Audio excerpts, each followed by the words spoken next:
అయితే నాబోటోడో విల్సన్ లాంటి వాళ్ళు జడ్జి గారు లాంటి వాళ్ళు ఒక వాయిదాకి రాకపోతే పిటిషన్ పెడితే జడ్జి గారు 100 అడుగుతారు.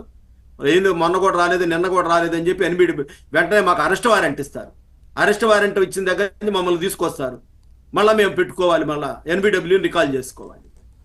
ఇంత పరిస్థితి ఉన్నప్పుడు జగన్మోహన్ రెడ్డికి ఇన్ని అవినీతి ఆరోపణలు ఉన్నాయి, ఇన్ని కేసులు ఉన్నాయి అతని మీద. ఫెమా ఏంది, ఇండియన్ భారతదేశ న్యాయ వ్యవస్థలో ఎన్ని సెక్షన్స్ ఉన్నాయో, సిఆర్పిసి ఏంది, ఐపీఎస్ ఏంది, సిబిఐలో కానీ ఫెమా కానీ అన్ని కేసుల్లో, ఈడీ ఎన్ని చట్టాలు ఉన్నాయి అన్ని కేసుల్లో ఆయనకు అప్లై అవుతాయి. ఏ రోజు కూడా జగన్మోహన్ రెడ్డి వాటి గురించి కించిత్ కూడా ఆలోచించే పరిస్థితి లేదు. ఇందాక చెప్పినట్టు చట్టాలతో చెడుగుడు ఆడుకుంటాడు జగన్మోహన్ రెడ్డి. ప్రభుత్వాలతో అతనికి సంబంధమే లేదు. సెంట్రల్లో ఏ ప్రభుత్వం ఉన్నా చేయగల సమర్థుడు అతను. మనకు క్లియర్గా కనపడతానే ఉంది. ఇవాళ క్లియర్గా ఎస్టాబ్లిష్ చేశారు, వివేకానంద రెడ్డిని హత్య చేసిన వ్యక్తులు వైఎస్ భాస్కర్ రెడ్డి, వైఎస్ అవినాష్ రెడ్డి, ఆ కుటుంబం ముఖ్య ప్రధాన పాత్రదారులు.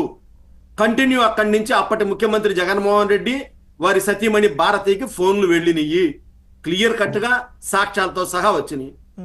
ఈ రోజు కూడా భారతికి కానీ జగన్మోహన్ రెడ్డి కానీ నోటీసులు ఇచ్చారా సిబిఐ సుప్రీంకోర్టులో హైకోర్టులో పదే చెప్పింది. ఇక ఒక హైకోర్టు ఒకటే అడిగింది, ఎందుకు మీరు అరెస్ట్ చేస్తారా పెడతారా, ఎందుకు దాని గురించి మీరు పదే అరెస్ట్ చేస్తాం అని చెప్తారు, అరెస్ట్ చేయలేరుగా మీరు అతన్ని అని ఒక జడ్జి కామెంట్ చేశారు. పబ్లిక్ ప్రాసిక్యూటర్లు అయితే చేతులు ఎత్తేశారు ఆల్మోస్ట్ ఆల్. ఎవరైతే అరెస్ట్ చేద్దామని ఉవిళ్ళూరి కేసు విచారణ జరుపుతున్న సిబిఐ రామ్ సింగ్ మీద వాళ్ళు కేసు పెడితే కేసు ఫైల్ అయితే అతను హైకోర్టు పోయి బెయిల్ తెచ్చుకునే పరిస్థితి వచ్చింది. సిబిఐ అధికారులు బెయిల్ తెచ్చుకునే పరిస్థితి వచ్చింది. అదే అక్రమాస్తుల కేసు విచారణ సందర్భంగా జేడి లక్ష్మీనారాయణ గారికి తన సహచర చదువుకునే ఆమె ఎవరో ఫోన్ చేశారని చెప్పేసి ఆ ఫోన్లు తీసుకొచ్చి కూడా పెట్టారు. అది ఎవరన్నా పెట్టండి, నేను ఆ వ్యక్తి ఎవరని అన్ను. ఆ విధమైనటువంటి పరిస్థితులు జగన్మోహన్ రెడ్డి కల్పిస్తాడు. ఆ క్రూయల్ నేచర్ ఉన్న వ్యక్తి జగన్మోహన్ రెడ్డిని అరెస్ట్ చేయడానికి కానీ వివేకానంద రెడ్డి కేసులో అవినాష్ రెడ్డిని, ఇప్పుడు భాస్కర్ రెడ్డిని అరెస్ట్ చేశారు తండ్రిని. Same sections same. Bhaskar Reddy కంటే నేరం ఎక్కువ ఉంది అవినాష్ రెడ్డి మీద. ఎందుకు అవినాష్ రెడ్డిని ఆ రోజు అరెస్ట్ చేయలేదు? అసలు అవినాష్ రెడ్డిని అరెస్ట్ చేయడానికి మీరు వచ్చి వాళ్ళ తల్లి ఆసుపత్రిలో ఒక పెద్ద డ్రామా సృష్టించి, అంటే భారతదేశ అత్యున్నత సిబిఐ వ్యవస్థ ఒక ముద్దాయిని అరెస్ట్ చేయడానికి చేష్టలు ఉడికిపోతా ఉందా? అంటే అక్కడ ఎస్పీకి రాస్తే మీకు సిఆర్పిఎఫ్ బలగాలను పంపించడా? 10 నిమిషాల్లో క్లియర్ చేయరా లాఠీ చార్జ్ చేసి? మీరు అరెస్ట్ చేయకూడదు, అరెస్ట్ చేయాలనుకుంటే సిబిఐ. మరి దీనికి మనం ప్రజలకు సమాధానం చెప్పలేము. సిబిఐ ఎవరితో ఎందుకు కొల్యూడైందా కాలేదా అనేది ప్రజలు వేస్తా ఉన్నారు. మరి చంద్రబాబు నాయుడు గారి మీద ఆధారాలు లేకుండా అరెస్ట్ చేశారు. అరెస్ట్ చేసిన తర్వాత ఆధారాలు వెతుక్కున్నారు. 52 రోజులు ఆయన జైల్లో ఎందుకున్నాడో ఎవరికి అర్థం కాదు. పోనీ సుప్రీంకోర్టులో అయితే అసలు 15 రోజులు 17-18 రోజులు విచారణ విచిత్రంగా జరిగింది. చివరికి వాడు ఇచ్చిన జడ్జిమెంట్ ఏందో కూడా జనానికి అర్థం కాల.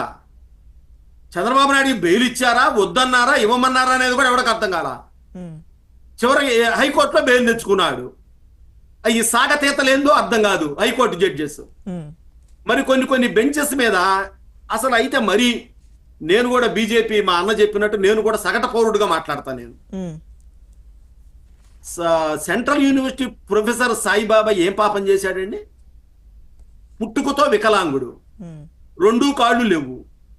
ఆయన ఎవరినో హత్య చేయడానికి కుట్ర పన్నాడంట.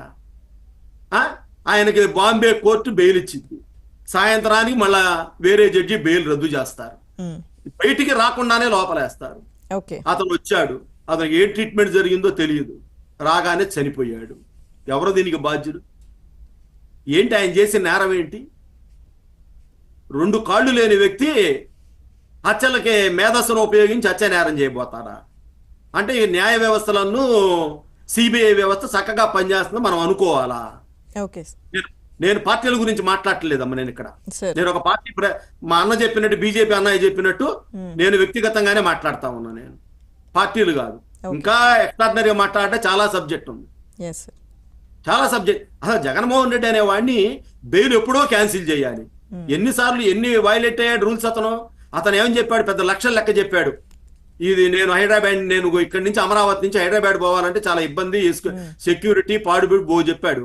ఇవాళ పులివెందుల ఎమ్మెల్యే అతను చాలా ఖాళీగా ఉన్నాడు.